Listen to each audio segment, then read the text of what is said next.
문재인 대통령의 평양 방문을 하루 앞둔 오늘 오전 11시 청와대가 남북 정상회담 의제와 세부 일정을 공개합니다. 어제 평양에 도착한 선발대가 북측과 막판까지 조율해서 결정하는 내용들입니다. 정상회담의 횟수와 오찬 일정 등이 발표됩니다. 정당 대표와 경제인들의 구체적인 역할과 일정도 함께 공개됩니다. 동대문 디자인 플라자에 마련된 900석 규모의 메인 프레스센터는 오늘 오전 6시부터 본격적으로 가동되고 있습니다. 이번 방북단 명단에는 공식 수행원 14명과 특별 수행원 52명이 포함됐습니다. 4대 기업 총수와 경영인, 대중가수와 실향민 3세대 등 200명이 함께 방북길에 오릅니다.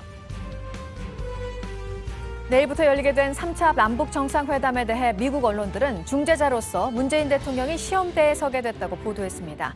북미 간 협상 교착 국면에서 두 정상 사이의 간극을 메우는 가교 역할을 다시 한번 시험받게 될 것이라고 블룸버그 통신은 전했습니다. 일본 정부가 시나이 반도에는 다국적군 감시단에 자위대를 파견하는 방안을 검토하고 있다는 보도가 나왔습니다. 평화 안전 활동을 명분으로 자위대를 해외에 파견할 수 있도록 한 안보법에 따른 것으로 파견이 이뤄진다면 첫 사례가 됩니다. 슈퍼태풍 망쿠시 오늘 새벽 중국에 상륙하면서 200만여 명이 대피했습니다. 태풍이 지나온 필리핀에서는 사망자가 100명이 넘는 것으로 추정되고 있고 중국과 홍콩의 피해액은 134조 원에 달할 것이라는 전망도 나왔습니다.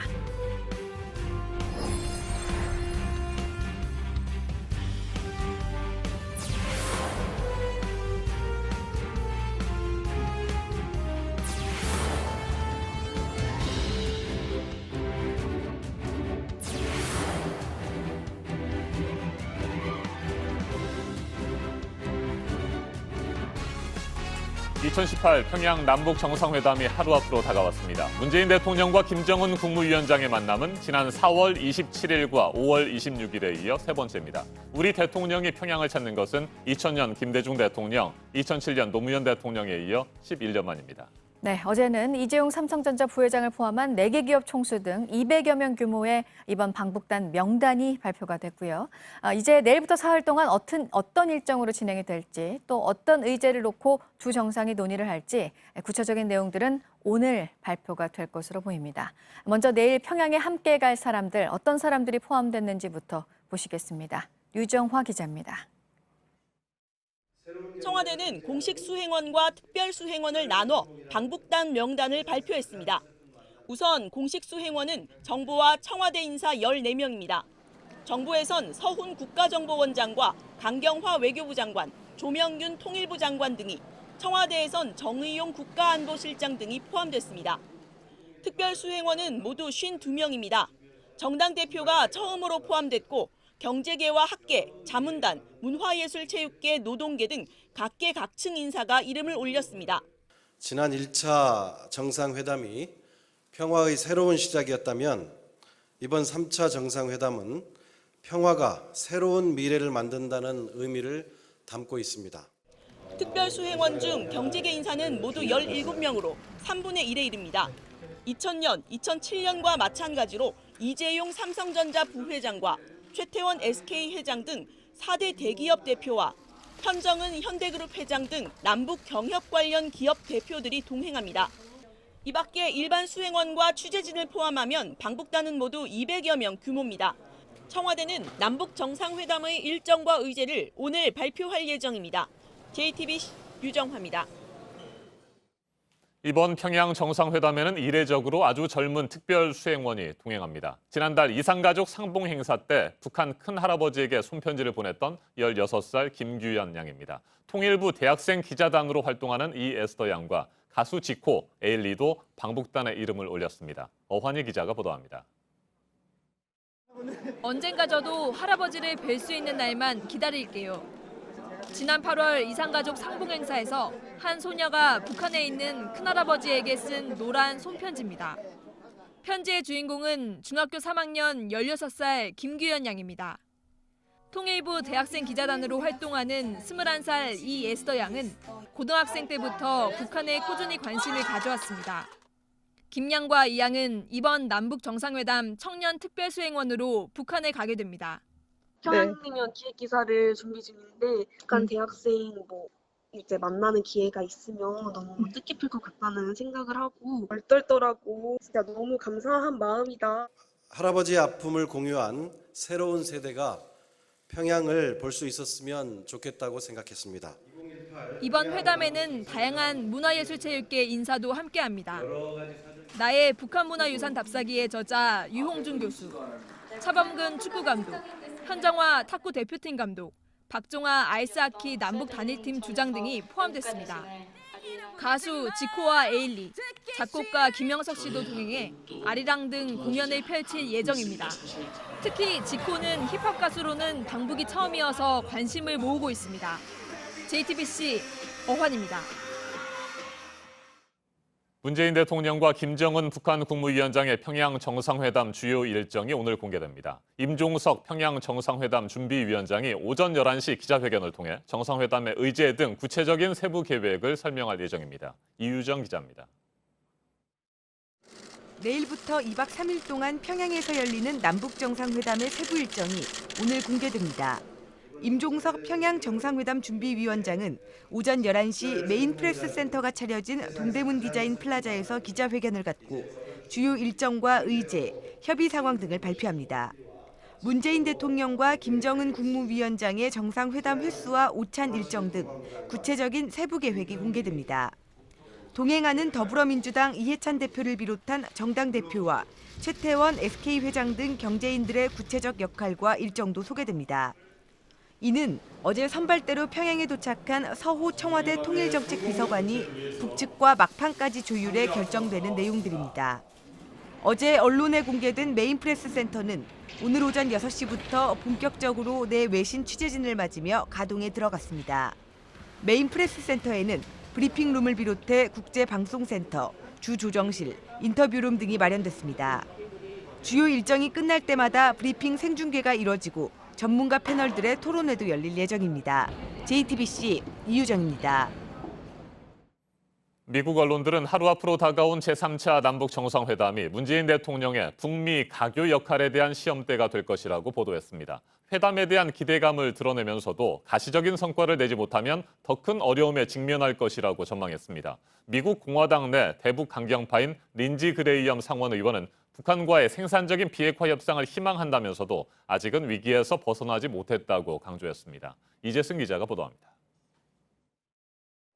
미국 언론들이 제3차 남북 정상회담 관련 소식을 비중 있게 보도했습니다. 블룸버그 통신은 문재인 대통령이 이번 정상회담을 통해 북미 사이에서 가교 역할을 할 수 있는지를 다시 한번 평가받을 것이라고 전했습니다. 통신은 이어 평양의 상황이 문 대통령에게 쉽지만은 않을 것이라며 문 대통령은 교착 상태에 빠진 비핵화 협상을 살려내는 방안을 모색할 것이라고 내다봤습니다. AP통신도 문 대통령이 북미 사이의 모호한 비핵화 합의를 뛰어넘어야 한다고 전망했습니다. 게다가 남북 정상회담의 회의적인 국내 여론을 극복해야 하기 때문에 이번에 가시적인 성과를 내지 못하면 앞으로 더 큰 어려움에 직면할 수 있다고 보도했습니다. 이런 가운데 공화당 내 대북 강경파인 린지 그레이엄 상원 의원은 미국 CBS와의 인터뷰에서 북미 비핵화 협상이 생산적이기를 바란다고 말했습니다. 또한 아직은 위기에서 벗어나지 못했다면서 이번이 마지막 기회라고 강조했습니다. 그레이엄 의원은 만약 도널드 트럼프 대통령이 해야만 한다면 북한의 핵미사일이 미국으로 날아오는 것을 막기 위해 군사력을 사용할 것이라고 덧붙였습니다. JTBC 이재승입니다. 일본에서 지난 2016년부터 시행이 된 안보법에 따라 자위대는 평화안전활동을 명분으로 해외에 파견이 될 수가 있는데요. 그 첫 사례가 이번에 나올지 관련해서 보도가 하나 나왔습니다. 시나이 반도에서 이스라엘과 이집트 양군을 감시하고 있는 다국적군 감시단에 육상 자위대를 파견하는 방안을 일본이 검토하고 있다는 겁니다. 조민준 기자입니다. 일본 정부가 시나이 반도에 자위대를 파견하는 방안을 검토하고 있다고 교도통신이 보도했습니다.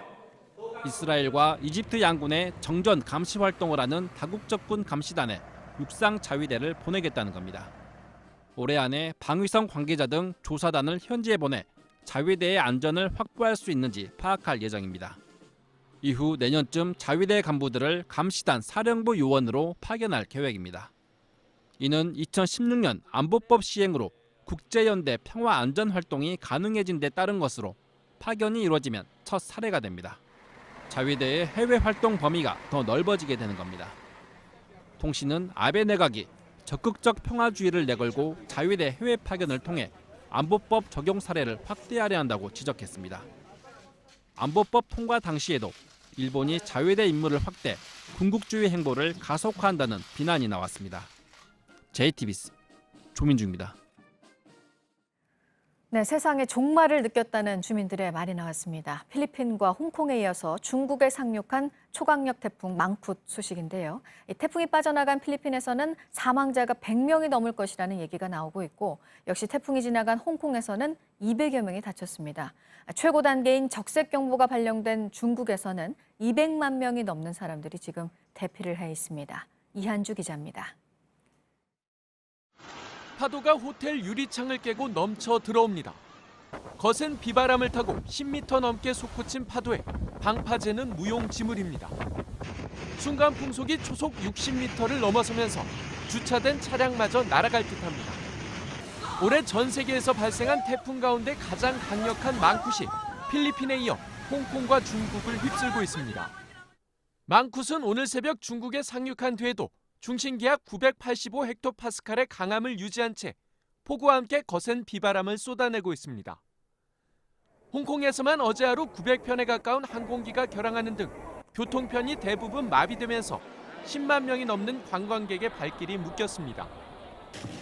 망쿠시 휩쓸고 지나간 필리핀에서는 사상자가 계속해서 늘고 있습니다. 대규모 산사태로 64명이 숨진 가운데 광부 40여 명이 실종 상태입니다. 곳곳에서 부상자가 속출하고 있지만 도로와 전기 공급 복구가 늦어지면서 사망자가 더 늘어날 것으로 보입니다. Akala namin hindi na makakaligtas ang anak ko dahil hindi makakadaan ang sasakyan dyan. Grabe ang tulong ang dugo tapos nahimatay ng anak ko. 블룸버그 통신은 망쿠시 현재 진로를 유지할 경우 중국과 홍콩에서만 134조 원의 피해가 발생할 수 있다고 내다봤습니다. JTBC 이한주입니다. 이번에는 오늘 아침 체크해봐야 할 뉴스들을 분야별로 살펴보겠습니다. 먼저 정치 분야입니다. 문재인 대통령이 어제 청년 실업자와 사업에 실패한 자영업자들의 재기를 돕기 위한 행사 실패 박람회를 찾아 응원 메시지를 남겼습니다.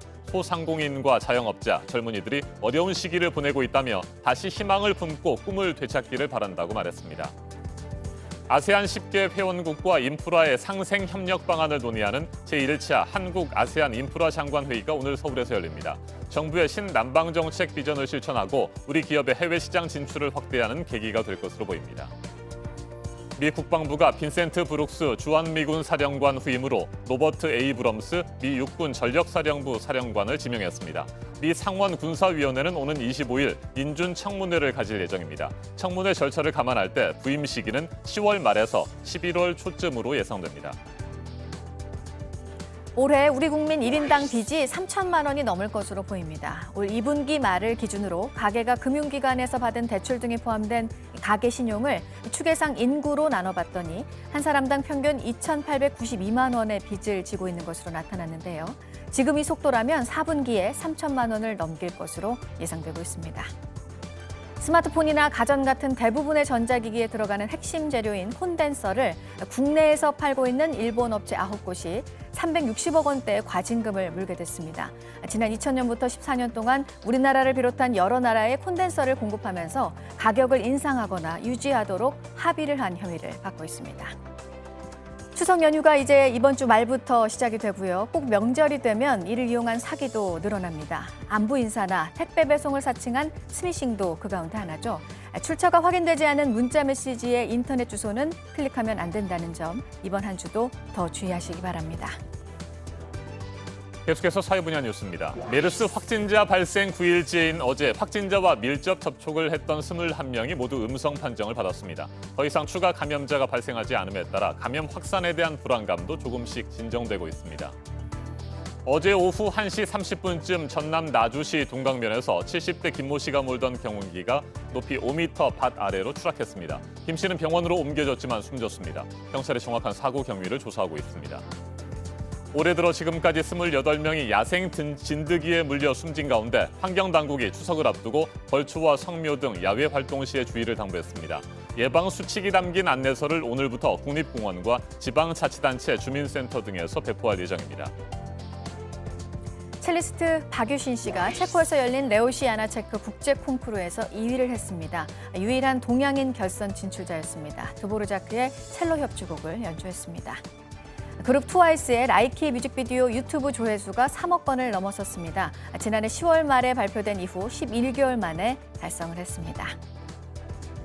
그룹 방탄소년단은 논란이 하나 있었죠. 오는 11월 일본에서 발매가 될 일본 싱글 음반에 우익 성향으로 알려진 일본 프로듀서가 쓴 곡이 들어간다고 해서 반대 목소리가 있었는데요.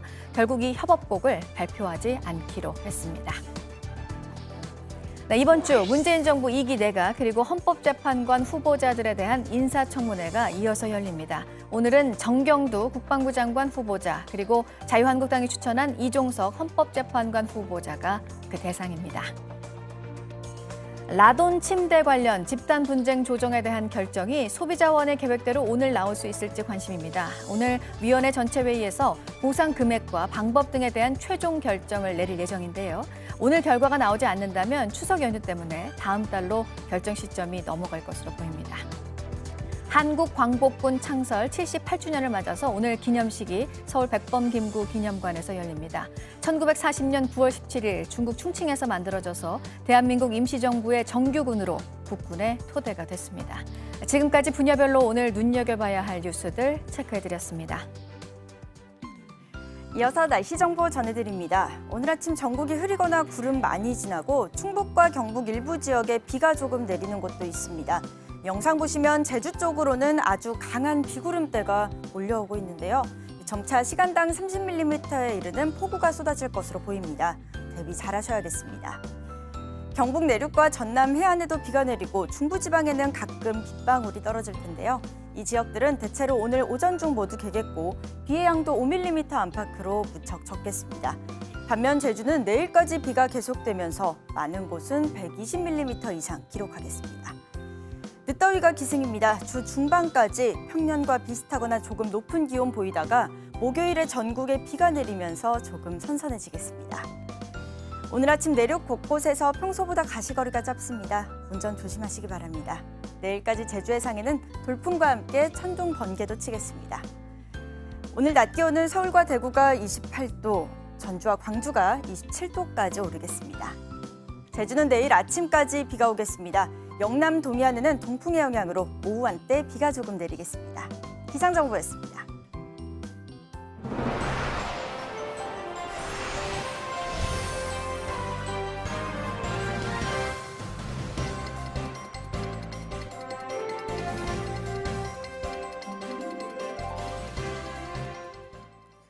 어제 전북 완주에서 경비행기 한 대가 추락해 2명이 숨졌습니다.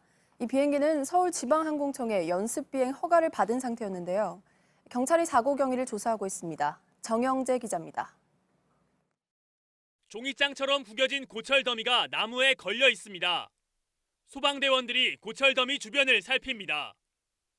어제 낮 3시 30분쯤 전북 완주군 동상저수지 부근에 경비행기 한 대가 떨어진 겁니다.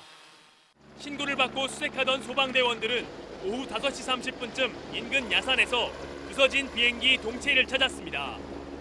10분 후 부서진 기체 근처에서 조종사 44살 이모 씨와 57살 서모 씨가 숨진 채 발견됐습니다.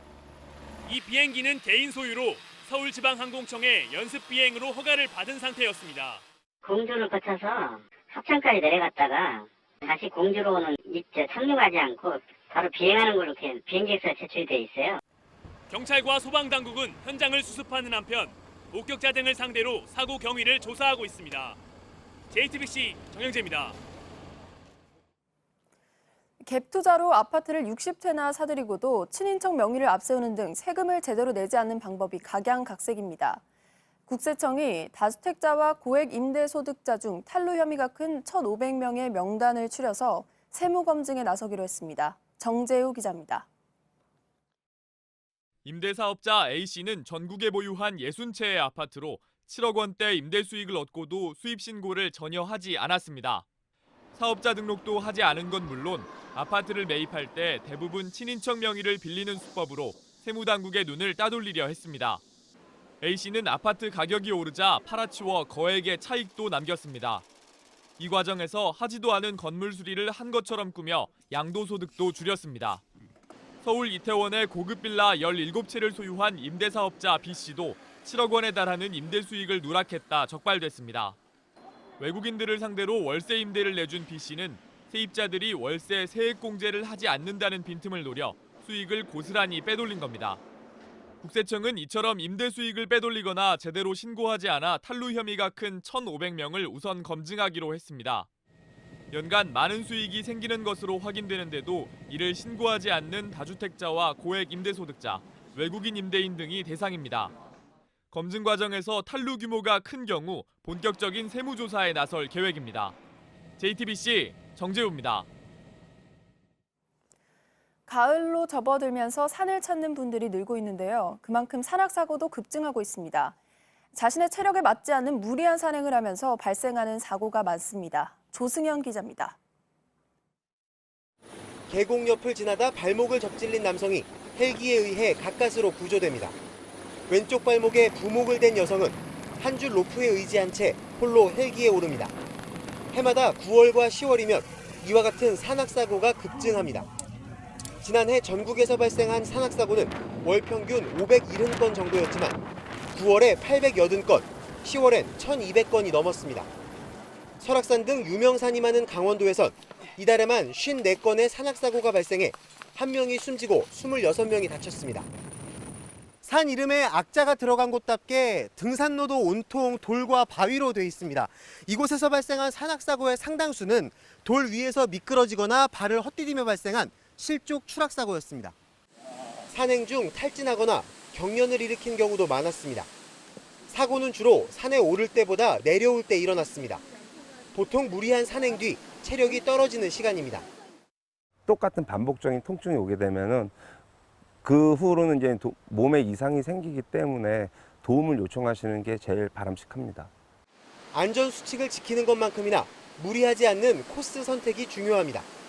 적어도 해가 지기 2시간 전엔 하산하고 체력의 30% 정도를 항상 남겨놔야 사고를 막을 수 있습니다. JTBC 조승현입니다. 남북 정상회담을 사전에 준비하기 위한 우리 측 선발대가 어제 육로를 통해 평양에 먼저 도착했습니다. 회담 리허설 등 2박 3일 동안의 일정을 미리 돌아볼 예정입니다. 최규진 기자가 보도합니다. 이른 아침 청와대를 출발한 차량 10여 대가 도라산 남북 출입 사무소를 통과합니다. 남북 정상회담을 준비하기 위해 떠난 우리 측 방북 선발대입니다. 청와대 통일정책 비서관을 단장으로 경호와 보도, 기술 관력 인력 등 90여 명 규모입니다. 정상회담의 성공적 개최를 위해서 우리 선발대 미리 가서 잘 준비하도록 하겠습니다. 오전에 도라산 남북 출입 사무소를 통과한 선발대는 육로를 통해 북녘 땅을 밟았습니다. 서울에서 평양까지 250km 거리를 달려 오후엔 평양에 도착했습니다. 선발대는 2박 3일간의 회담이 순조롭게 이루어질 수 있도록 준비 작업을 할 예정입니다. 우선 문재인 대통령이 도착할 평양 순안공항과 회담장 등을 살펴보고 점검합니다. 4월 회담 때처럼 주요 행사를 생중계하기로 한 만큼 통신과 방송 장비도 설치합니다. 선발대는 문재인 대통령과 방북 수행단이 도착하기 전까지 평양에서 필요한 모든 작업을 마무리할 예정입니다. JTBC 최기진입니다.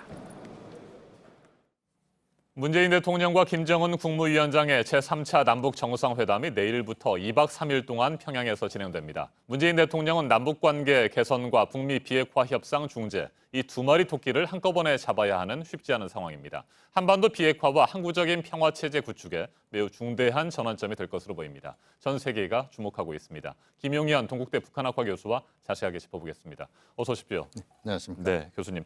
앞서 지난 4월과 5월 문재인 대통령과 김정은 국무위원장이 판문점에서 두 차례 만났습니다. 네. 첫 번째 만남은 그 만남 자체의 상징성이 매우 컸고요. 네. 두 번째 만남은 좌초 위기에 놓였었던 북미 정상회담을 다시 되살리는 중요한 계기가 됐습니다. 네. 이번 3차 평양 정상회담 어떤 의미가 있습니까? 이번 3차 평양 정상회담의 슬로건 자체가 평화 새로운 미래입니다. 네.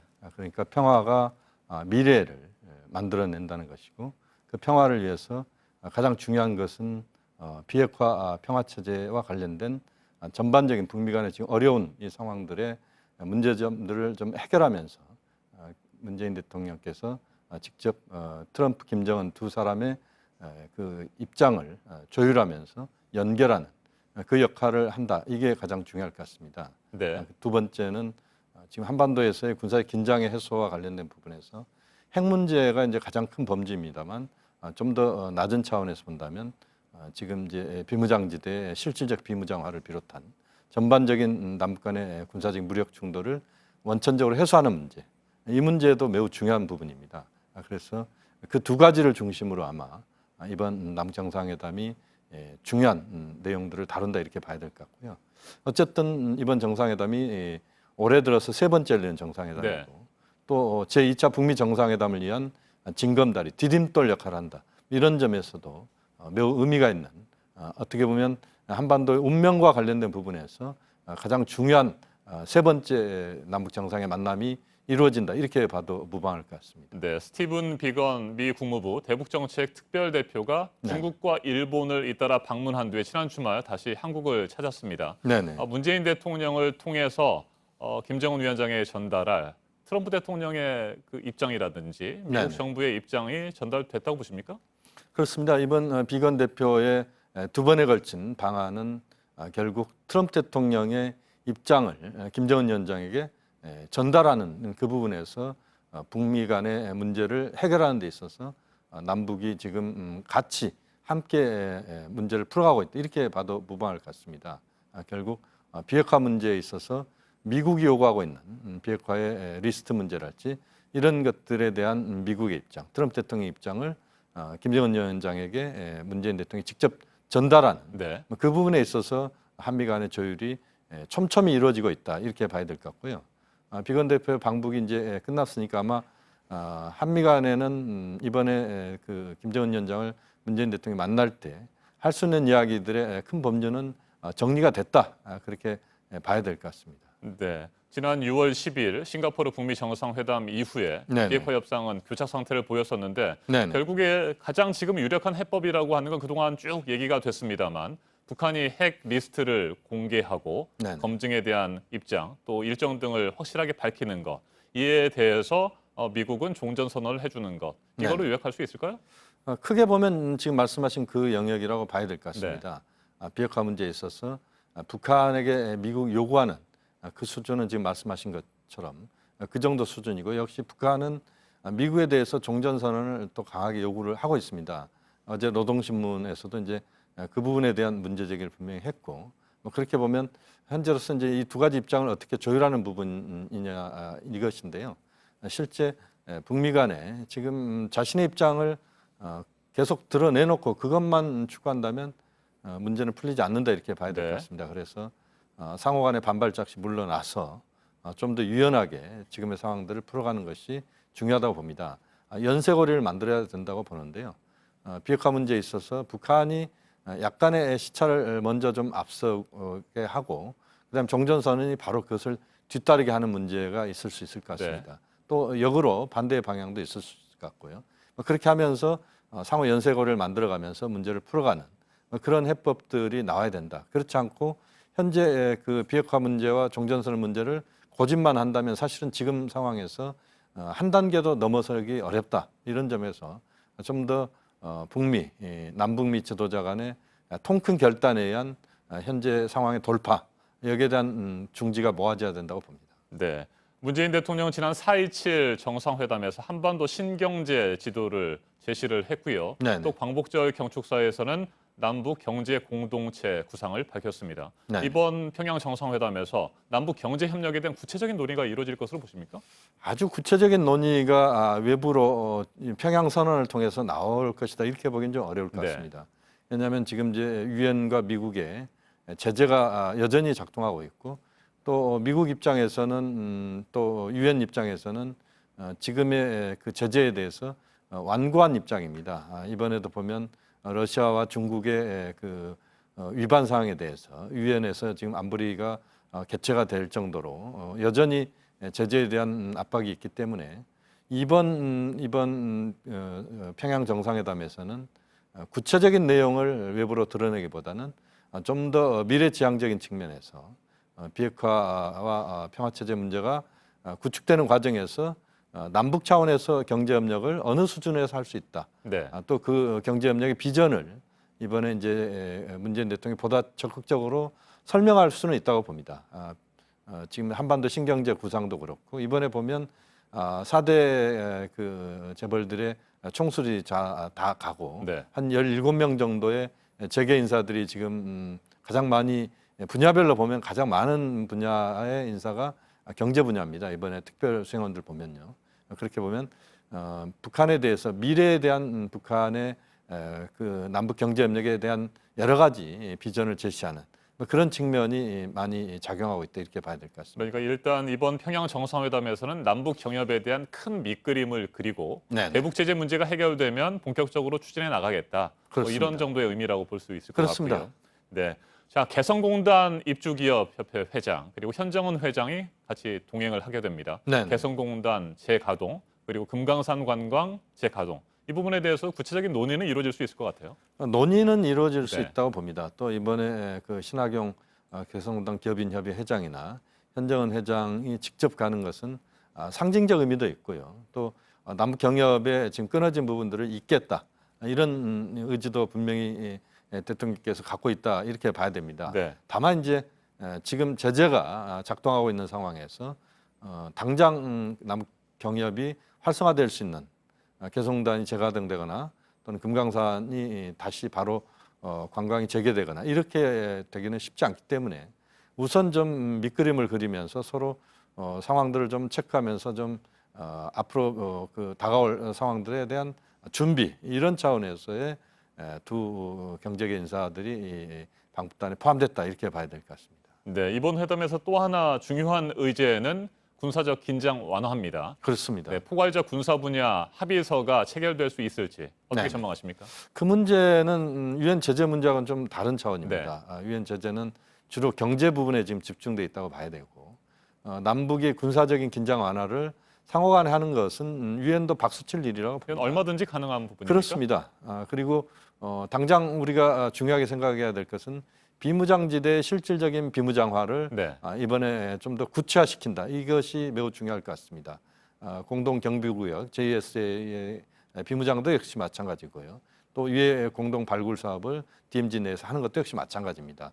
나아가서는 말씀하신 것처럼 남북의 군사적 충돌을 하지 않는다. 이런 차원에서 또 군사적 충돌을 방지하기 위한 여러 가지 남북이 협력한다는 차원에서 남북 군사 공동위원회를 만든달지 네. 이런 부분들은 뭐 충분히 가능한 것이고 또 그렇게 해야만 좀 더 이번 정상회담이 빛을 발한다 이렇게 봐야 될 것 같습니다. 네, 지난주 군사 실무회담에서는 서해 북방 한계선 NLL 네네. 문제와 관련해서 이견이 좀 있었던 것 같고요. 네네. 반면에 비무장지대 비행 금지 구역 있잖아요. 5마일 8km를 수십 킬로미터로 늘리는 부분. 네. 이 부분은 좀 가능성이 있어 보이는데 어떻게 보십니까? 그 문제는 뭐 여전히 연구가 진행돼야 된다고 봅니다. 특히 NLL 부분에 대해서 남북 간의 그동안 입장차가 계속 유지되어 왔기 때문에 이 부분을 좁히는 것이 대단히 어려운 문제다 이렇게 봐야 되는데 오히려 이번 3차 평양 정상회담, 이번 평양 정상회담에서 NLL 문제에 대한 남북 지도자들의 어떤 통큰 결단 네. 이런 것들이 저는 요구된다고 봅니다. 그래서 NLL을 좀 더 평화 수역하면서 공동 오로 작업까지 포함한 전체적인 서해상에서의 평화를 되찾는 네. 그 작업이 이번 또 남북 정상회담에서 아주 중요하게 외부에 국제사회도 그렇고 남북에도 역시 낭보가 될 수 있다 이런 점에서 NLL 부분에 대한 통큰 결단을 또 기대하고 촉구하고 싶습니다. 네, 해양수산부 장관과 함께 동행하는 것을 보면 어떤 네네. 결과가 나오지 않을까 이런 기대도 됩니다. 네네. 김용현 교수님 말씀 잘 들었습니다.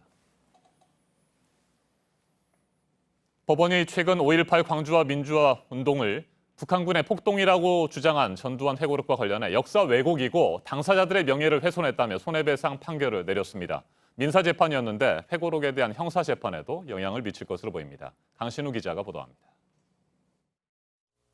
1980년 5.18 민주화 운동에 앞장섰던 고 조비오 신부를 파렴치한 거짓말쟁이, 가면을 쓴 사탄에 비유한 전두환 회고록. 이에 대해 광주지방법원은 명예훼손이라며 조 신부의 조카 조용대 신부와 5월 4개 단체에 7천만 원을 배상하라고 선고했습니다. 또 5.18은 북한군이 개입한 반란이자 폭동이다. 헬기 사격이 없었다. 광주 시민을 향해 총을 겨누지 않았다는 회고록 내용들도 근거가 없다고 판단했습니다. 이를 포함한 69개 표현들을 삭제하지 않고는 출판과 배포를 금지한다고 선고했습니다. 역사의 진실은 언제든지 밝혀지고 5.18 왜곡과 조작의 주범은 전두환이다. 이게 또 밝혀진 셈이죠. 전시 측은 5.18 민주화 운동에 대한 평가는 진행 중이기 때문에 법적인 판단을 내릴 수 없다는 입장입니다. 전 씨는 조비오 신부에 대한 사자 명예훼손 혐의로도 검찰에 기소돼 다음 달 1일 재판을 받게 됩니다. 피고인은 첫 공판에는 나와야 하는데 전 씨는 건강상의 이유로 출석을 거부하고 있습니다. 이 때문에 법원은 구인장을 발부해 강제로 재판에 나오게 하는 방안을 검토 중입니다. JTBC 강신호입니다. 불법 촬영물, 몰래카메라와의 전쟁이라면서 정부가 각종 대책을 내놨지만 피해자들의 고통은 멈추지 않고 있는 상황입니다. 장소를 가리지 않고 심지어 집안까지도 들어오기도 하죠.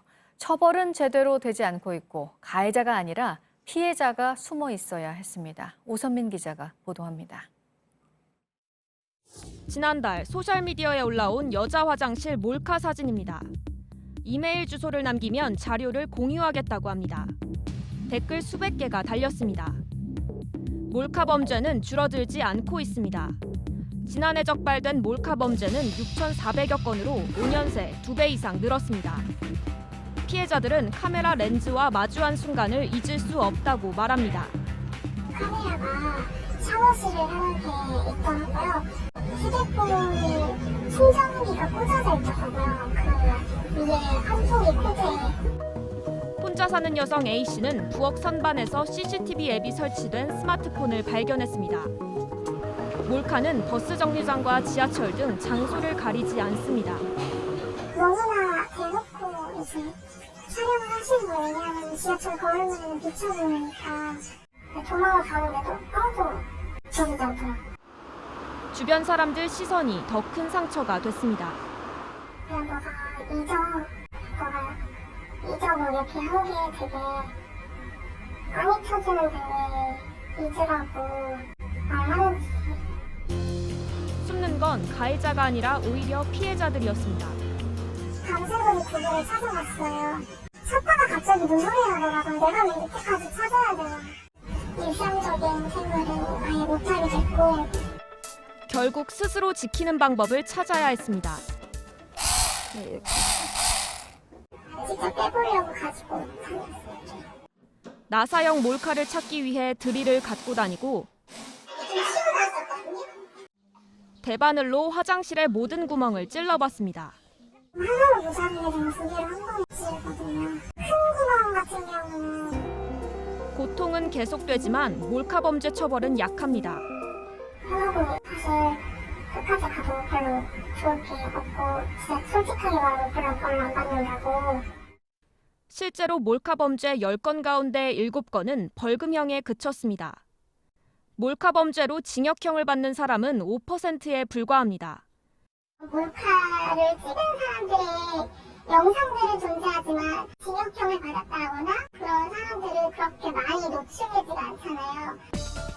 정부가 공중화장실 5만여 곳을 점검하는 등 대책을 내놨지만 몰카와의 전쟁은 아직 끝나지 않았습니다.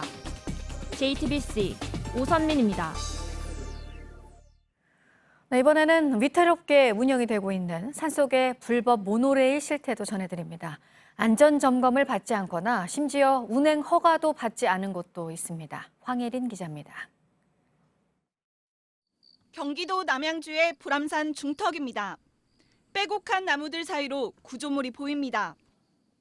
산 위를 오가는 모노레일 철길입니다. 누가 무엇 때문에 이런 시설을 만든 건지 한번 따라 올라가 보겠습니다. 바위 위로 손수레처럼 생긴 모노레일이 지나갑니다. 등산로를 따라 올라가자 철로가 절에서 끝납니다. 모노레일이 설치된 건 절의 대웅전 공사가 시작된 2008년입니다. 돈 실어가는 거. 사람 많거든. 지금 보시면 알 거예요. 지금 올라오니까. 하지만 취재진이 확인한 결과 신도들과 절 관계자가 계속 타고 다니고 있습니다. 절에 오는 사람 많아요. 이게 절일까 봐요. 2015년 사용기간이 만료돼 철거돼야 하는 임시 시설물이지만 산 곳곳의 비탈길 위를 위험스럽게 오가고 있는 겁니다. 특히 해당 모노레일은 설치된 이후 공식적인 안전점검은 한 번도 받지 않았습니다. 모노레일을 살짝만 흔들어도 크게 요동치는 걸 확인할 수 있는데요. 유일하게 몸을 의지할 수 있는 손잡이는 쉽게 빠집니다. 모노레일 존재조차 몰랐던 지자체는 지난달 관련 민원이 접수되고 나서야 해당 절에 철거 명령을 내렸습니다. 에 대한 준공이 부경으로 인해서 안 됐으니까 그 임시장소는 처리하는 것 같은 14년 11월. 인지 몰랐다가 최근에 민원이 들어와가지고. 불법 모노레일이 다니는 곳은 이곳만이 아닙니다. 충남 금산군 서대산의 한 사립 휴양림. 모노레일을 소개하는 팻말의 전화번호로 직접 연락해봤습니다. 운행을 안 해요? 하는데 2분이든 3분이든 더 모셔갖고 가야 원래 인당 10,000원 우리가 받아요. 하지만 해당 모노레일은 2015년에 설치 허가는 받았지만 준공 검사를 받지 않았습니다. 운행 허가도 받지 않은 채 지난 3년 동안 버젓이 운행돼 온 겁니다. 이 모노레일의 안전벨트는 달아서 채울 수가 없고 심지어 안전벨트가 없는 곳들도 있습니다. 휴양림 측은 불법인지 몰랐다며 최근에는 운행하지 않았다는 입장입니다. 해당 지자체는 관리 소홀을 인정하면서도 업체 측의 사정을 고려했다고 주장했습니다. 일단은 그분한테 어떤 기회는 줘야 되잖아요. 어떤 사정이라는 게 있을 수 있을 테고. 3년이고 10년이고 뭐 딜레이 된 걸 제가 인정을. 지난 5월 전남 순천만 국가정원에서 일어난 모노레일 사고로 20여 명의 부상자가 발생하기도 했습니다. 담당 지자체의 안이한 관리 속에 모노레일 안전에 대한 우려가 커지고 있습니다. JTBC 황예린입니다. 서민들의 이자 부담을 줄이기 위해서 법정 최고금리가 올해 2월부터 24%로 내려갔습니다. 제도권 금융회사들이 이에 따라 금리를 내리면서 또 한 게 저신용 대출을 줄이는 것이었는데요.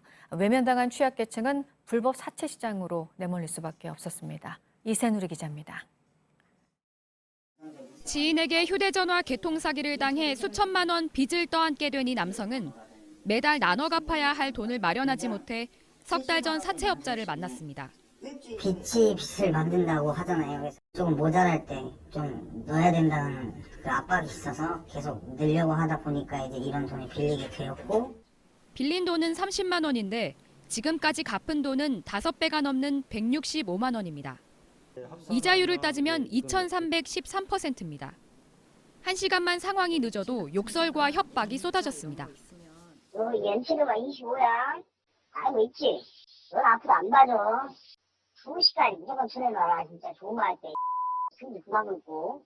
가족들 번호라든지 뭐 12개 이상 번호를 받아가야 된다고 뭐 그러더라고요. 되게 좀 그런 거에 대한 압박감이 컸어요. 그래서 아침에 진짜 눈 뜨기 싫을 정도로. 정부가 지난 2월부터 법정 최고금리를 내렸지만 불법 사채업체는 오히려 활개치고 있습니다. 피해 건수는 매년 늘고 있습니다. 올해 상반기에도 공식 접수된 것만 1,000건을 넘었습니다. 대부업체들이 대출 심사를 매우 강화하고 있습니다. 수익성이 떨어지다 보니까 과거에 대출 해주던 고객 중에서 신용도가 낮은 고객들은 이제 전부 대출 거절을 하는. 대출 절벽에 내몰린 저신용층이 빚의 악순환에 빠질 수 있는 구조적인 위험에 노출돼 있습니다. JTBC 이세누리입니다. 중독성이 강해서 마약류로 지정된 프로포폴을 중독자들이 원하는 대로 놔준 성형외과 의사가 적발됐습니다. 서울 강남의 유명 성형외과 전문인데 프로포폴 매입가보다 무려 172배나 비싼 값을 받아 폭리도 취했습니다. 신나람 기자가 보도합니다. 서울 강남의 성형외과 전문의인 홍모 원장. 과거 방송에 출연해 유명세를 얻었는데 중독자들이 원하는 대로 프로포폴 주사를 놔주다가 적발됐습니다. 30분간 수면할 수 있는 프로포폴 앰플 한 개는 2,908원. 홍 원장은 이 값에 172배를 부풀려 개당 50만 원을 받고 투약해 준 것으로 조사됐습니다. 지난 4월부터 6월까지 2달간 올린 수익만 5억 5천만 원입니다. 같은 기간 상습 투약자 10명이 이 병원에서 250번 가까이 프로포폴을 투약받았습니다. 투약비로만 1억 넘게 쓴 31살 유흥업소 종사자가 적발됐고 32살 장모 씨는 이 병원을 포함해 강남 일대를 돌며 프로포폴 투약에 6개월간 2억 원을 쓴 것으로 드러났습니다. 홍 원장은 프로포폴을 투약해준 뒤 진료기록부를 꾸며 쓰고 식약처가 운영하는 마약류 통합관리 시스템에 보고하지 않았다가 덜미가 붙잡혔습니다. 서울중앙지검은 홍 원장과 장 씨 등 총 3명을 구속한 뒤 병원 관계자 등 4명과 함께 재판에 넘겼습니다. JTBC 신아람입니다. 이른바 우유주사로 불리는 프로포폴을 불법적으로 상습 투약한 성형외과 원장 등이 앞서 전해드린 대로 구속 기소됐습니다. 이들은 중독자에게 주사를 놔주고 2달에 걸쳐 모두 5억 5천만 원을 챙겼습니다. 프로포폴이 마약류로 지정된 2011년 이후에 적발된 사건들 가운데 최대 규모입니다. 이웅혁 건국대 경찰학과 교수와 좀 더 자세하게 짚어보겠습니다. 안녕하십니까? 네, 안녕하십니까? 네, 교수님. 강남의 유명 성형외과 원장입니다. 프로포폴을 불법 투약한 것도 모자라서 원가가 2,908원인 20ml짜리 프로포폴 한 병을 50만 원을 받았어요. 172배나 뻥튀기해서 받았다는 건데 문제가 아주 심각합니다. 네, 그렇습니다. 더군다나 이제 그 의료인이라고 하면 그 네. 보건 건강을 가장 우선 가치로 생각을 해야 되는데 그러기는 그 고사하고 이것을 그 악용해서 자신이 그 부당한 그 이익을 올린 것이죠. 그래서 이 프로포폴이 그 불법으로 지정된 이후에 프로포폴의 양도 가장 많이 그 현재 투약한 것으로 알려져 있습니다. 네. 2만 밀리미터가 훌쩍 넘고요. 더군다나 그 불법으로 얻은 액수 자체도 5억 원이 훌쩍 넘기 때문에 프로포폴로 이용한 불법 수익액으로 치고는 가장 그 높은 것이다 이렇게 그 봐야 될 것 같습니다. 네. 그만큼 일정한 그 수요가 분명히 그 있기 때문에 경제적인 어려움이 있는 이와 같은 일부 그 의사들은 의사의 양심도 그 저버리고 이와 같은 일을 벌이는 것이 아닌가 생각이 듭니다. 네, 그동안 적발을 피하기 위해서 진료 기록부를 허위로 작성했다고 합니다. 프로포폴을 투약했음에도 불구하고 투약하지 않은 것처럼 허위로 작성했다는 것이겠죠? 네, 그렇습니다. 그렇다고 본다면 이제 의료법 위반도 함께 네. 그 있는 것으로 그 봐야 될 것 같습니다. 그 진료 기록부를 그 100여 차례 이상 허위로 기재하는 거 하면 또 그 마약류 통합 관리 그 시스템에 이와 같은 사용에 있어서 입력을 해야 되는데 네. 이것을 이제 고의적으로 그 누락을 했다 이렇게 봐야 될 것 같고요. 이것뿐만이 아닙니다. 무엇인가 하냐면 이른바 그 영업을 그 하기 위해서 소위 그 전에 근무했던 영업 실장을 통해서 네. 가짜 환자들을 그 모았다고 하는 것도 더 충격적인 것 같습니다. 이 가짜 환자들 모으는데 병원에서 고급 그 승용차를 그 제공을 또 한 거죠. 네. 그래서 이제 이것에 소속되어 있던 그 병원 그 직원이 이 프로포폴을 갖고 호텔에 가서 직접 그 투약하기도 했다. 그러다 본다면 마치 그 악어와 그 악어새처럼 이 프로포폴을 놓고서 그야말로 건강에 대한 위험성뿐만이 아니고 금전적인 편취를 하려고 하는 이런 같은 노력을 했다고 하는 데 있어서 비난 가능성이 있지 않나 생각됩니다. 네, 프로포폴을 납품받을 때 그 기록들이 있을 것 같은데 그것까지도 위조를 했다는 얘기입니까? 네, 그렇죠. 그러니까 원래 이 마약류로 이제 지정된 이후에 여러 가지 오남용의 네. 문제가 있기 때문에 그 최근에는 마약류 통합 관리 시스템을 그 마련했습니다. 네, 지난 5월이었죠? 네, 그렇습니다. 네. 그래서 뭐냐면 어떻게 마약류가 생성이 되고 이것을 누구를 거쳐서 누가 양도를 하고 최종적인 용처는 어떻게 되는가를 소위 말해서 그 컴퓨터에 다 입력을 해놓는 것입니다. 어떻게 본다면 상시 모니터링 그 시스템이라고도 할 수가 있겠죠. 그래서 특정인이 많이 투여를 한다거나 특정 병원이 많이 그 사용하는 경우에는 일정한 조사도 할 수가 있고요. 네. 또 한편으로 나중에 이제 그 마약과 관련된 국가 정책을 활용하는데도 중요한 이제 그 통계 자료로 활용될 수가 그 있습니다. 네. 그래서 상당히 그 효과가 분명히 있는 것인데 이것을 의무적으로 해야 됨에도 불구하고 고의적으로 그 누락을 한 것도 이번 사안에서 드러났습니다. 네, 그러니까 마약류 통합 관리 시스템이 도입됐지만 여전히 허점이 많다 이런 말씀이시군요. 네, 그렇습니다. 그래서 사실은 이제 이것을 도입한 그 이유 자체가 예를 들면은 보건소에서 네. 실질적으로 실사를 해야 됨이 그 원칙인데 인력도 상당 부분 이제 한계가 그 있고요. 또 실사를 하는 경우에도 그냥 서류 검사만 하는 경우가 대부분이기 때문에 실질적인 효과가 없다. 그러다 본다면 마약류를 얼만큼 사용을 하고 얼만큼 있는가를 예를 들면 장부와 그 남아있는 프로포폴의 양을 대조하면 더 쉽지 않겠습니까? 네. 그것을 가능하기 위해서는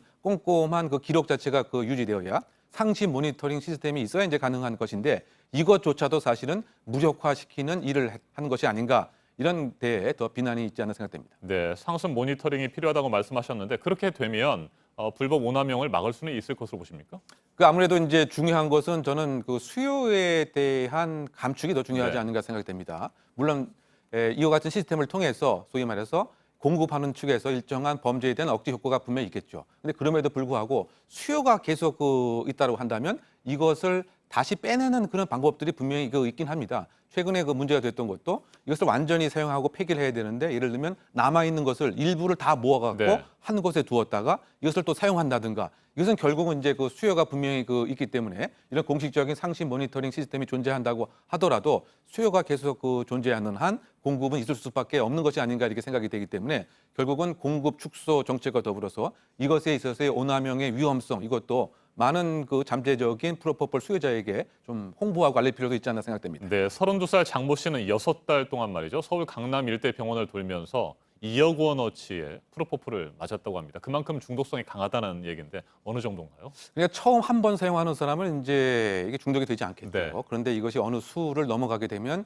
소위 말해서 뇌에 그 내성이 생기게 됩니다. 즉 바꿔 얘기하면 그 양 자체를 계속 늘려 나갈 수밖에 없는 이와 같은 상황인데요. 이번 그 사례에서도 이 장모 씨는 소위 말해서 유력 재력가의 자제로 알려져 있습니다. 네. 그런데 이거 중독이 얼만큼 심한 것인가 하면 정신병원에 함께 치료를 받고 있을 때도 이 프로폴을 맞으려고 하는 노력을 하는가 하면 이번 사안과 관련돼서 구속영장 청구돼서 기각이 되었을 때 그때도 사실 또 프로포폴을 맞으려고 했다고 하는 점을 봐서는 그 중독성이 특히 그 개인적인 성향에 따라 차이가 있긴 합니다만 우리가 생각하는 것 이상으로 중독성이 상당히 심할 수도 있다 이렇게 생각이 됩니다. 네, 2011년에 이 프로포폴이 마약류로 지정이 됐습니다만 현재 더 큰 문제는 이게 뭐 병원이라든지 이런 데를 통해서 공급받는 것이 아니고 인터넷을 통해서도 거래되고 있다는 사실이에요. 네, 그렇습니다. 네. 그 수 자체가 매년 증가하고 있습니다. 몇 년 전에는 한 30여 건에 불과했는데 지금은 100건까지 훌쩍 올라왔던 거죠. 각종 마약이 음모를 사용해서 인터넷에서 이렇게 전달이 되기도 하고 말이죠.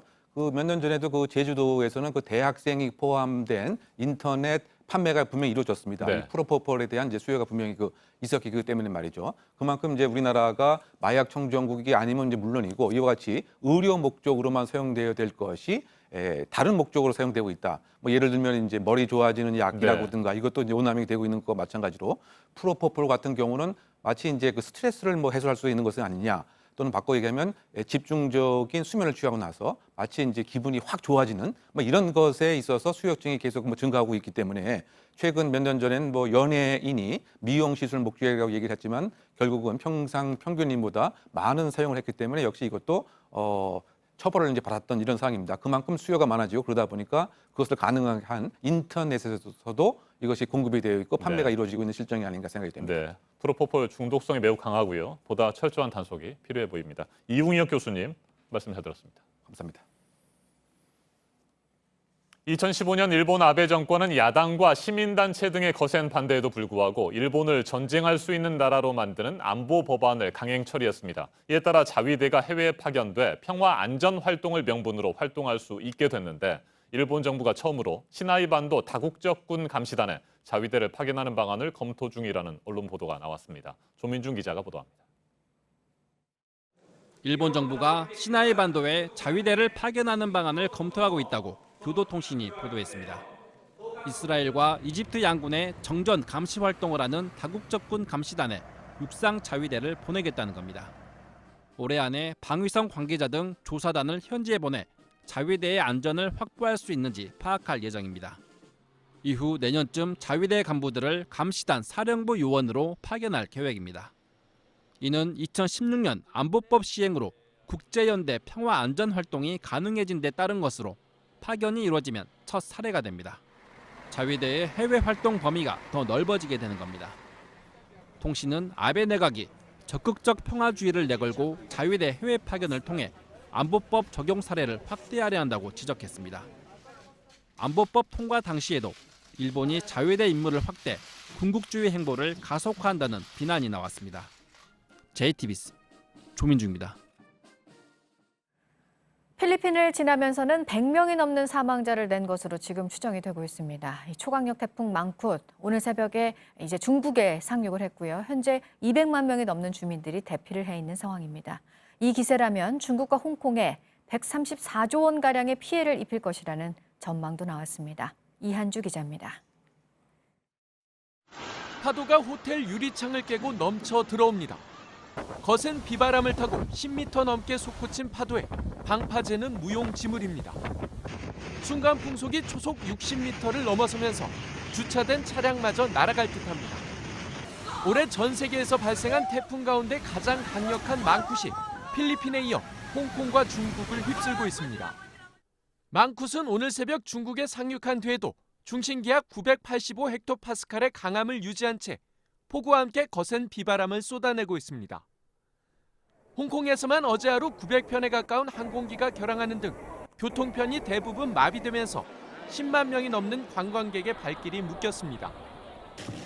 망쿠시 휩쓸고 지나간 필리핀에서는 사상자가 계속해서 늘고 있습니다. 대규모 산사태로 64명이 숨진 가운데 광부 40여 명이 실종 상태입니다. 곳곳에서 부상자가 속출하고 있지만 도로와 전기 공급 복구가 늦어지면서 사망자가 더 늘어날 것으로 보입니다. Akala namin hindi na makakaligtas ang anak ko dahil hindi makakadaan ang sasakyan dyan. Grabe ang tulo ng dugo tapos nahimatay ng anak ko. 블룸버그 통신은 망쿠시 현재 진로를 유지할 경우 중국과 홍콩에서만 134조 원의 피해가 발생할 수 있다고 내다봤습니다. JTBC 이한주입니다. 그런가 하면 미국 남동부를 강타한 허리케인은 열대성 저기압으로 약화가 되긴 했지만 앞으로 1000mm, 1m가 넘는 폭우가 더 내릴 것으로 예보됐습니다. 사망자는 계속 늘어서 지금 14명입니다. 서준석 기자입니다. 한 여성이 무릎까지 차오른 거리를 힘겹게 걷습니다. 동물들도 턱 밑 높이까지 물이 찬 거리를 껑충껑충 뛰며 건넙니다. 허리케인 플로렌스가 느린 보행보를 이어가며 미국 동남부에 많은 비를 뿌리고 있습니다. 미 국립 허리케인 센터는 현지 시간 16일 최대 풍속이 시속 56km까지 줄어든 플로렌스를 열대성 폭풍에서 열대성 저기압으로 조정했습니다. 하지만 여전히 많은 비와 강한 바람을 몰아치고 있어 홍수 피해는 더 늘 것으로 보입니다. 현재까지 플로렌스로 인한 사망자 수는 간밤에 1명 더 늘어 최소 14명입니다. 임시 대피소로 피신한 사람도 노스캐롤라이나에서 20만 명, 사우스캐롤라이나에서도 7천 명 이상으로 추산되고 있습니다. Know that the water is rising fast everywhere, even in places that don't typically flood. 현지 언론들은 플로렌스가 사람 걸음보다 느린 속도를 유지하면서 앞으로 사나흘 동안 최대 1m 넘는 비를 더 퍼부을 것으로 내다봤습니다. JTBC 서준석입니다.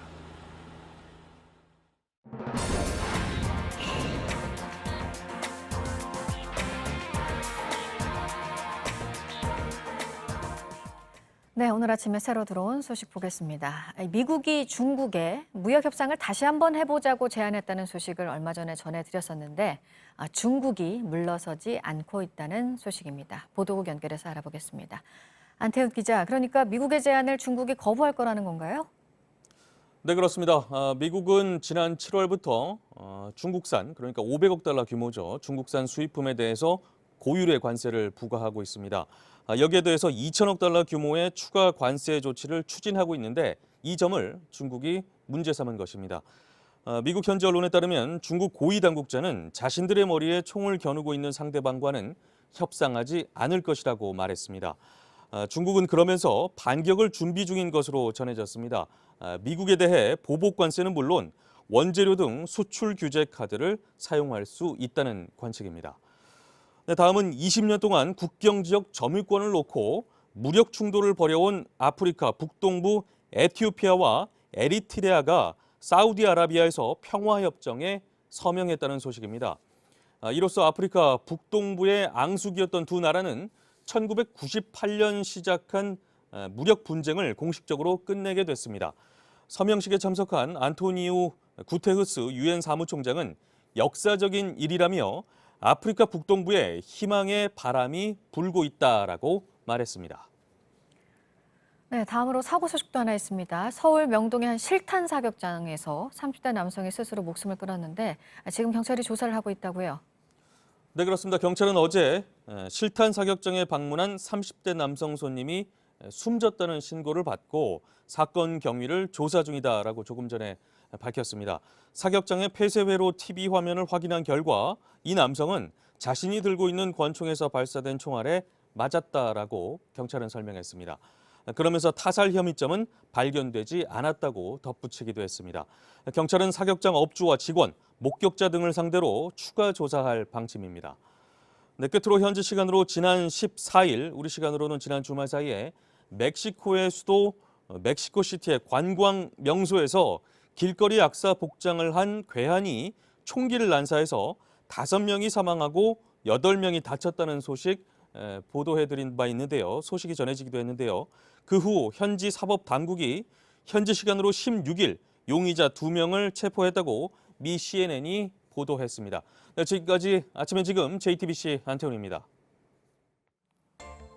월요일 날씨 키워드 알려드립니다. 오늘은 늦더위, 제주호우, 그리고 목요일 비인데요.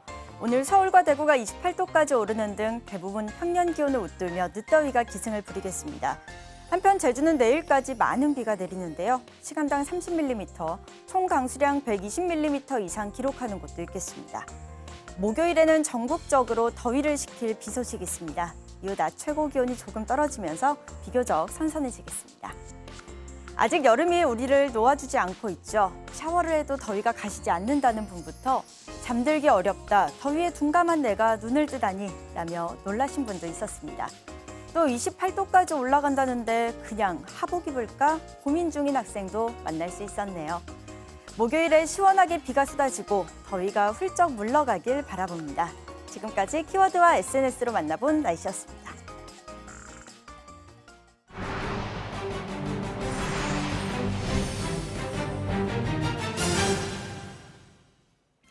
미국 매사추세츠주 워번에서 경비행기가 추락했습니다.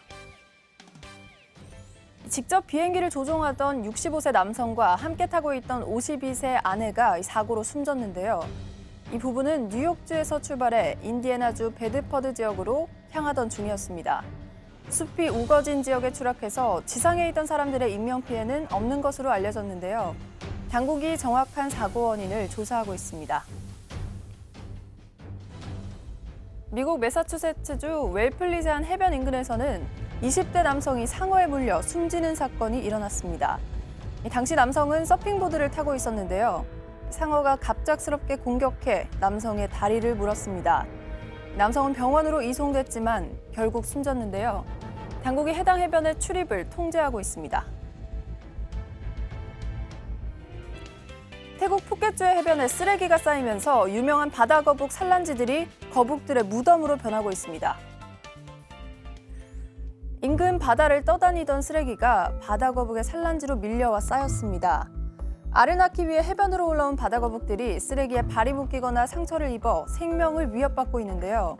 지난 2개월간 두 곳의 해변에서만 23마리의 바다거북이 죽거나 목숨이 위태로운 상태로 발견됐습니다. 해양생태계 보호운동가들은 사람들이 사용한 쓰레기로 인해 해양동물들이 고통받고 있다며 목소리를 높였습니다.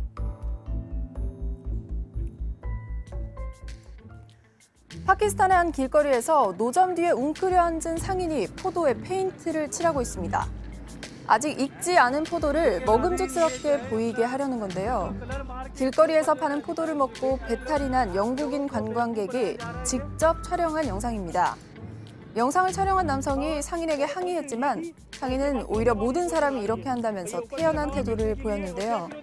남성은 해당 영상을 공개하며 파키스탄을 여행할 땐 음식에 각별히 유의하라고 당부했습니다.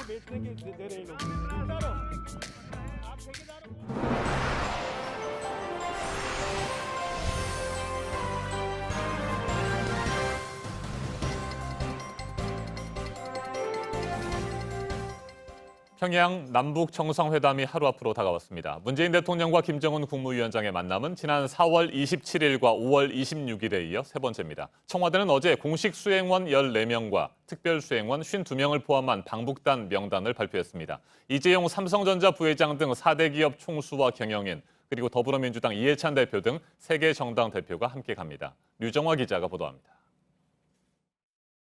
청와대는 공식 수행원과 특별 수행원을 나눠 방북단 명단을 발표했습니다. 우선 공식 수행원은 정부와 청와대 인사 14명입니다. 정부에선 서훈 국가정보원장과 강경화 외교부 장관, 조명균 통일부 장관 등이, 청와대에선 정의용 국가안보실장 등이 포함됐습니다. 특별 수행원은 모두 52명입니다. 정당 대표가 처음으로 포함됐고 경제계와 학계, 자문단, 문화예술체육계, 노동계 등 각계 각층 인사가 이름을 올렸습니다. 지난 1차 정상회담이 평화의 새로운 시작이었다면 이번 3차 정상회담은 평화가 새로운 미래를 만든다는 의미를 담고 있습니다. 특별 수행원 중 경제계 인사는 모두 17명으로 3분의 1에 이릅니다. 2000년, 2007년과 마찬가지로 이재용 삼성전자 부회장과 최태원 SK 회장 등 4대 대기업 대표와 현정은 현대그룹 회장 등 남북 경협 관련 기업 대표들이 동행합니다. 이 밖에 일반 수행원과 취재진을 포함하면 방북단은 모두 200여 명 규모입니다. 청와대는 남북 정상회담의 일정과 의제를 오늘 발표할 예정입니다. JTBC 류정화입니다.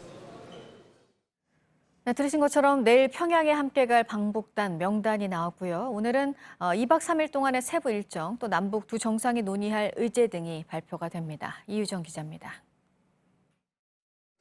내일부터 2박 3일 동안 평양에서 열리는 남북 정상회담의 세부 일정이 오늘 공개됩니다. 임종석 평양 정상회담 준비위원장은 오전 11시 메인 프레스 센터가 차려진 동대문 디자인 플라자에서 기자회견을 갖고 주요 일정과 의제, 협의 상황 등을 발표합니다. 문재인 대통령과 김정은 국무위원장의 정상회담 횟수와 오찬 일정 등 구체적인 세부 계획이 공개됩니다. 동행하는 더불어민주당 이해찬 대표를 비롯한 정당 대표와 최태원 SK 회장 등 경제인들의 구체적 역할과 일정도 소개됩니다. 이는 어제 선발대로 평양에 도착한 서호 청와대 통일정책비서관이 북측과 막판까지 조율해 결정되는 내용들입니다. 어제 언론에 공개된 메인 프레스 센터는 오늘 오전 6시부터 본격적으로 내 외신 취재진을 맞으며 가동에 들어갔습니다.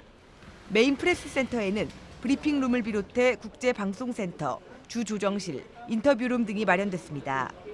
주요 일정이 끝날 때마다 브리핑 생중계가 이뤄지고 전문가 패널들의 토론회도 열릴 예정입니다. JTBC 이유정입니다.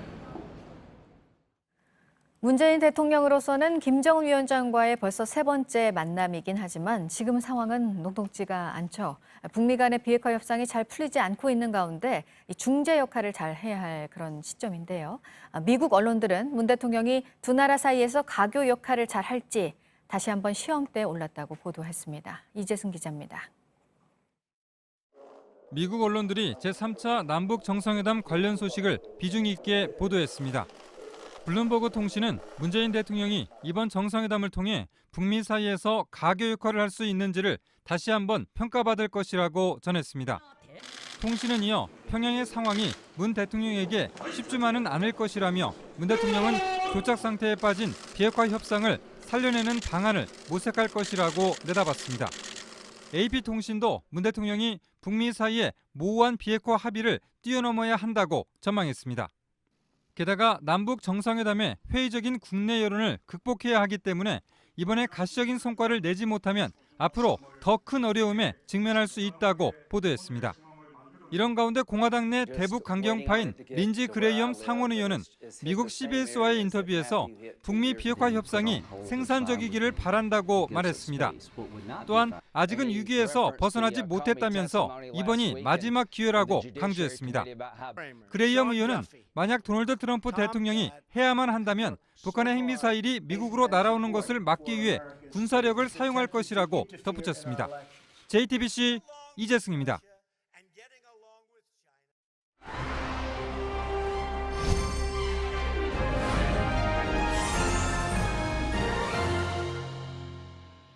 내일 평양에서 시작되는 제3차 남북 정상회담의 윤곽이 조금씩 드러나고 있습니다. 어제 방북단의 명단이 확정됐고 오늘 오전 11시에는 세부 일정과 의제가 발표될 예정입니다. 최인택 중앙일보 국제전문기자와 한 걸음 더 들어가겠습니다. 어서 오세요. 안녕하십니까? 네, 청와대가 국회 협치 방북을 제안했습니다만 범보수 야당들은 거부를 했고요. 결국 더불어민주당 이해찬 대표, 민주평화당 정동영 대표, 정의당 이정미 대표만 함께 방북길에 오르게 됩니다. 김영남 최고인민회의 상임위원장을 만난다고 해요? 예, 그렇습니다. 김영남 북한 최고인민회의 상임위원장은 명목상 국가 원수입니다. 네. 그렇기 때문에 그 외국의 그 외빈들을 만나서 이제 안내하고 접견하고 서로 대화하는 그런 일을 맡고 있는데요. 어떤 상징적인 의미 그런 데 치중할 것으로 보는데, 왜냐하면 실질적인 권력은 지금 김정은 위원장이 가지고 있기 때문에 김영남 위원장을 만나는 것 자체는 의존적이고 그리고 이제 앞으로 그 계속 만나기 위한 하나의 초석으로 보는 게 좋을 것 같습니다. 네. 아무래도 이번에 이제 앞서도 말씀드렸지만 이번 정상회담에서 중재자로서의 문재인 대통령의 역할이 지금 요구되고 있지 않습니까? 이제 그게 북한의 비핵화와 관련해서일 거고, 이런 맥락에서 보면은 외교부 장관이 이번에 처음으로 평양에 간다는 게 좀 이해가 될 것 같고요. 그리고 송영무 국방부 장관은 아마 마지막 임무가 될 것 같죠? 예, 그렇습니다. 지금 그 북한 우리가 이제 남북 정상회담을 하는 가장 큰 의제라든지 목적이 거기서 드러나는 것 같습니다. 네. 북한 측으로서는 어떻게든 미국을 좀 설득해서 제재 완화를 통해서 이제 북한에 좀 숨통을 좀 트달라. 거기에다가 그 정전 선언으로 가서 한반도 이제 평화 체제로 가는 그렇게 해야지 이제 해외 투자도 받고 좀 이제 물꼬가 트이는데요. 이를 위해서 좀 설득해 달라. 이런 목적으로 이제 그 강경화 외무부 장관이 반드시 필요한 거고 상당한 이제 대화가 있을 것으로 짐작이 됩니다. 그 송영무 장관은 네. 미국이 지금 요구하고 있는 그 북한의 비핵화, 북한으로서는 이제 뭐 4가지 조치를 하고 굉장히 비가역적인 조치를 하면서 적극적으로 했는데 알아주지 않는다고 그러는데 미국으로서는 좀 지금 아직까지 약하다, 어떤 뭐 가시적인 감동적인 조치가 없다. 그래서 이를 위해서 뭐가 필요한지 그런 이제 어떤 군사적 그리고 이제 비핵화와 관련되는 조치의 필요성을 논의하기 위해서 송영무 장관이 지금 뭐 곧 경질되는데도 불구하고 갈 수밖에 없는 그런 상황인 것 같습니다. 네, 특별 수행원이 52명인데 이 가운데 17명이 경제계 인사입니다. 이재용 삼성전자 부회장도 함께 가게 되고요. 남북 경제 협력에 대해서 뭐 지금 당장 대북 제재가 있기 때문에 구체적인 논의를 하고 뭐 추진 실행 계획을 세울 수는 없겠습니다만 논의는 이루어지겠죠. 그렇죠. 네. 지금까지 평화 만들기에 이제 드라이브를 걸어왔는데 앞으로 하나 더 나가서 그리고 한반도의 어떤 그 번영을 위한 그 경제 협력 만들기, 그리고 이제 그 서로 간의 그 대화 통로, 그리고 이제 투자를 위한 여러 가지 이제 얘기가 필요하기 때문에 그렇게 이제 4대 그룹 그 최고 책임자들이 가서 직접 실무 투자 이런 걸 결정하기 위해서 봐라, 우리 요구를 들으라, 그렇게 해서 이제 소통을 할 것으로 보입니다. 그리고 우리 장관도 보면은 지금 그 북한에서 필요한 게 지금 인프라입니다. 네. 북한 도로, 철도는 사실 뭐 그 전 세계 어느 나라와 비교해서도 비교도 안 될 정도로 굉장히 열악한데요. 이를 위해서 국토교통부 장관이 이제 반드시 간 거고, 그리고 북한 산림은 그 인공위성 사진으로 보든 아니면 북중 국경 지역에서 북한을 향해 보면은 모든 산이 민둥산입니다. 거기에 뭐 다락논 해가지고 그 개발을 위해서, 그리고 고난의 행군 시절에 땔감만을 위해서 온 산을 전부 민둥산으로 만들어놨는데요. 이 자체는 어떤 비가 많이 오고 하면은 그 어떤 산사태의 원인이 되고 북한 농업 생산력을 떨어뜨리는 큰 원인 중에 하나입니다. 네. 그래서 이를 그 해결하지 않으면 안 되기 때문에 산림청장도 가서 이번에 상당히 이제 구체적이고 직접적인 논의를 할 것으로 보입니다. 네. 정부 인사 또 정치, 경제 인사를 중심으로 이번 방북단에 포함된 사람들을 좀 짚어봤는데, 그러니까 남북 관계를 위해서 할 수 있는 거는 다 해보자, 이런 의미인 것 같습니다. 그렇죠. 이제 미래를 만들기 위해서 이제 그 초석을 이번 기회에 딱자 사흘씩 가는데 못 만날 사람이 없고 서로 얘기하지 않을 주제가 없다. 네. 그렇기 때문에 경제든 그리고 평화체제든 그 북미 대화든 모든 안건을 열어두고 서로 얘기를 하자. 접촉 면적을 넓혀서 앞으로 미래를 준비하자. 그러니까 이제는 평화 만들기를 넘어서 미래 만들기를 가자. 이런 선언적인 어떤 행사로 볼 수 있겠습니다. 네, 2000년 김대중 대통령이 처음 평양을 찾았을 때와 비슷한 방식으로 내일 문재인 대통령이 서해 직항로를 통해서 방북을 하게 되겠죠. 1시간 정도 걸리겠죠? 예, 이게 직항로가 이제 뭐 바로 가는 게 아니고 그 바다 쪽으로 이렇게 네. 돌아서 가기 때문에 1시간 정도 걸릴 것으로 보이는데요. 아마 도착하면은 당시 이제 깜짝 쇼로 우리 김대중 대통령 방북 시절에 첫 방문 때 김정은 위원장이 이제 걸어서 영접을 나왔습니다. 그 자체가 이제 생중계되면서 굉장히 이제 감동적인 장면을 연출했는데요. 이번에도 아마 뭐 거기에 버금가는 어떤 모습을 보여줄 것입니다. 북한으로서는 이번 기회를 자신들의 선의를 보여주는 그리고 정성을 보여주는 최고의 기회로 활용할 수밖에 없기 때문에 굉장히 이제 뜨거운 환영 모습 그리고 지난번 그 판문점에서 보여준 모든 사람을 다 세워놓고 같이 이제 서로 소개하고 악수하고 기념 촬영도 했는데 이번에도 그에 못지않은 그 아주 열렬한 환영 모습을 보여줄 것으로 보입니다. 이를 통해서 우리 쪽에다가 어떤 그 부담을 남길 그런 이제 네. 효과도 있겠죠. 우리도 이제 우리가 이렇게 뜨겁게 대접하는데 네. 같이 나서자. 이런 이제 서로 메시지를 교환하는 것으로 볼 수 있겠습니다. 네. 아무래도 정상회담에서 어떤 얘기를 두 정상이 함께 하고 어느 정도의 합의까지 나오냐가 제일 중요하지만 이게 아무래도 두 정상이 만나다 보니 형식도 중요하지 않을 수가 없습니다. 그러니까 어디에서 만나서 어떻게 얘기를 할지 이런 것과 관련해서 오늘 아마 공개가 될 것 같죠? 그렇죠. 오늘 이제 공개가 되는데 아마 뭐 어떤 북한은 이제 유온 통치를 하는 나라이기 때문에 이전 그 김정은 그 위원장과 우리 김대중 대통령 그리고 이제 우리 노무현 대통령이 만났을 당시에 그 역사적 현장을 뭐 되새김질하는 그런 장소에서 할 수도 있고 네. 아니면은 그 북한이 굉장히 지금 김정은 위원장은 또 김정은 위원장대로 자기 프로젝트가 있죠.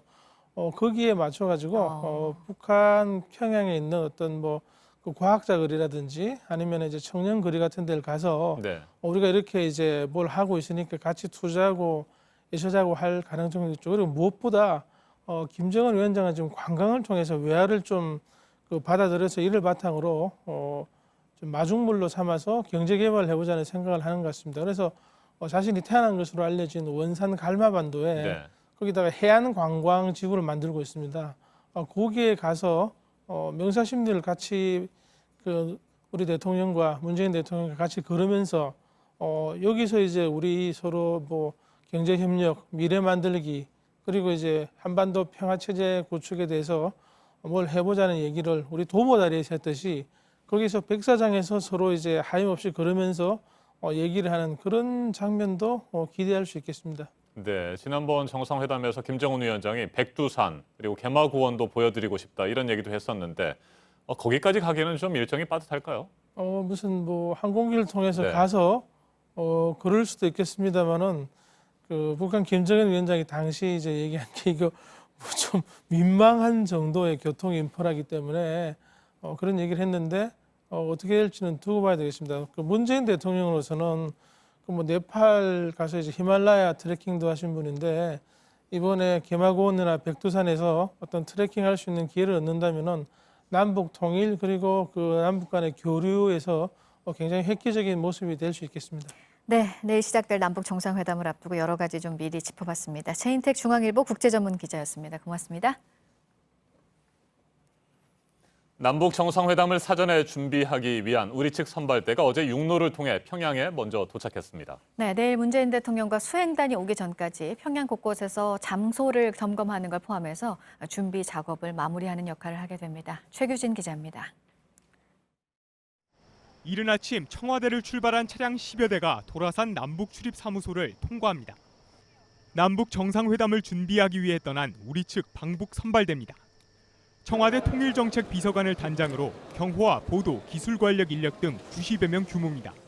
정상회담의 성공적 개최를 위해서 우리 선발대 미리 가서 잘 준비하도록 하겠습니다. 오전에 도라산 남북 출입 사무소를 통과한 선발대는 육로를 통해 북녘 땅을 밟았습니다. 서울에서 평양까지 250km 거리를 달려 오후엔 평양에 도착했습니다. 선발대는 2박 3일간의 회담이 순조롭게 이루어질 수 있도록 준비 작업을 할 예정입니다. 우선 문재인 대통령이 도착할 평양 순안공항과 회담장 등을 살펴보고 점검합니다. 4월 회담 때처럼 주요 행사를 생중계하기로 한 만큼 통신과 방송 장비도 설치합니다. 선발대는 문재인 대통령과 방북 수행단이 도착하기 전까지 평양에서 필요한 모든 작업을 마무리할 예정입니다. JTBC 최기진입니다. 스포츠 뉴스입니다. 프로야구 기아 타이거스가 끝내기 안타를 앞세워 SK를 꺾고 3경기 연속 역전승에 성공했습니다. 기아 나지완 선수는 위기마다 홈런 2방에 끝내기 안타까지 치며 역전 드라마의 주인공이 됐습니다. 온누리 기자입니다. 기아가 1대3으로 뒤진 4회 말 나지완이 좌중간 투런포로 3대3 동점을 만듭니다. 4대6으로 2점 뒤진 9회 말에도 나지완은 왼쪽 담장을 넘기는 극적 2점 홈런으로 또다시 승부를 원점으로 돌렸습니다. 6대6으로 팽팽하던 9회 말 유재신의 악착 같은 슬라이딩이 비디오 판독 끝에 아웃으로 판정되면서 승부는 연장으로 흘렀고 10회 말 또다시 주인공은 나지완이었습니다. 긴장감이 흐르던 1사 말루, 나지완은 우중간을 가르는 큼지막한 타구로 SK를 울렸습니다.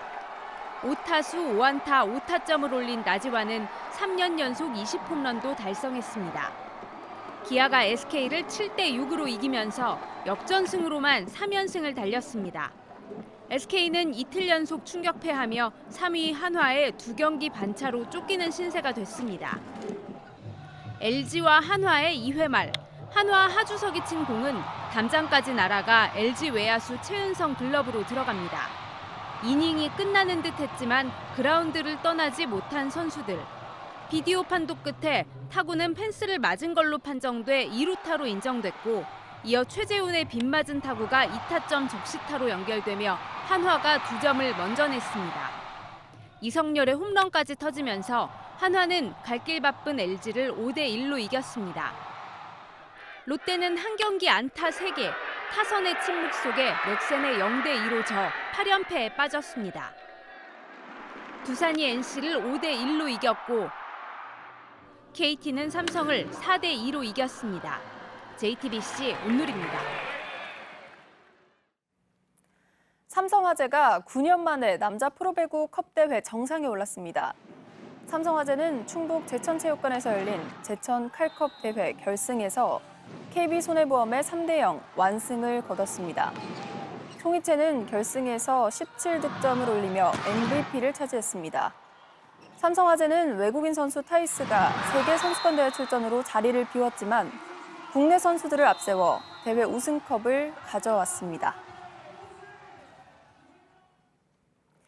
김세영이 LPGA 투어 시즌 마지막 메이저 대회인 에비앙 챔피언십에서 아쉽게 준우승에 그쳤습니다. 전반 홀에서 한때 공동 선두에 올랐지만 후반 컨디션이 무너지며 1위에 한타 차 뒤진 11언더파 273타로 공동 2위에 올랐습니다. 이번 대회에서 이정은은 10언더파로 공동 6위, 박인비는 9언더파 공동 8위에 자리했습니다. 아시안게임과 A매치를 소화하고 헬라스 베로나에 복귀한 이승우 선수가 이탈리아 세리에 B 홈경기에서 후반 교체 출전했습니다. 어제 이탈리아 베로나에서 열린 카르피와의 2018-19 세리에 B 3라운드에 후반 교체 투입돼 4대1 승리에 기여했습니다. 이청용 선수는 독일 보훔에서 데뷔전을 가졌습니다. 어제 독일 보훔에서 열린 잉골슈타트와의 2018-19 2부 분데스리가 5라운드에 후반 투입돼 6대0 대승에 힘을 보탰습니다. 이탈리아 세리에 A 유벤투스로 이적한 골잡이 크리스티아노 호날두가 마침내 데뷔골을 터뜨렸습니다. 어제 이탈리아 토리노의 알리안츠 스타디움에서 열린 사수올로와의 경기에서 후반 5분과 후반 20분에 골을 넣으며 팀의 2대1 승리를 이끌었습니다. 지난 7월 유벤투스로 이적한 호날두는 그동안 3경기를 뛰면서 도움 1개만 기록하고 골을 넣지 못했습니다.